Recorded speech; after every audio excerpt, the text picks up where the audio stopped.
భద్రాద్రిలో ప్రారంభించిన శ్రీరాముని కళ్యాణం దేశం మొత్తం జరుపుకోవడం చాలా ఆనందంగా ఉందని చేవూరి ఉష అన్నారు. శ్రీరామనవమి సందర్భంగా మల్లాపూర్లోని శ్రీరాముని కళ్యాణంతో పాటు అన్నదాన కార్యక్రమాన్ని నిర్వహించారు. శ్రీరాముని ఆశీస్సులు ప్రజలందరిపైన ఉండి దేశం రాష్ట్రం సుభిక్షంగా ఉండాలని కోరారు. మల్లాపూర్లో శ్రీరాముని కళ్యాణం ఘనంగా నిర్వహిస్తామని తెలిపారు.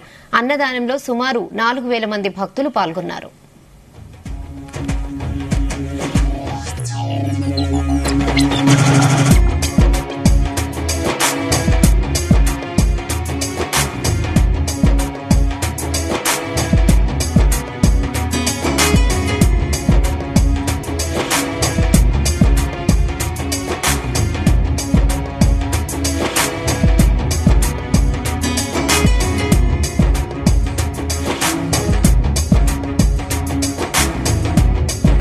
అందరికి తెలియాల్సింది ఏంటంటే శ్రీరామనవమికి అసలు కళ్యాణం ఎవరు స్టార్ట్ చేశారంటే మన భద్రాద్రిలో శ్రీరామదాసు గారు స్టార్ట్ చేశారు.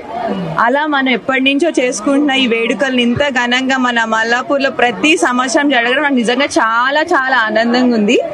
దాంతోడు ఈ అన్నదాన కార్యక్రమం, ఈ అన్నసేవ మా కుటుంబం చేయడం, ప్రతి సంవత్సరం మన మల్లాపూర్ నివాసులు అందరూ ఇంత ప్రోత్సహించి అందరిని ఆదరించడం కూడా చాలా ఆనందంగా ఉంది.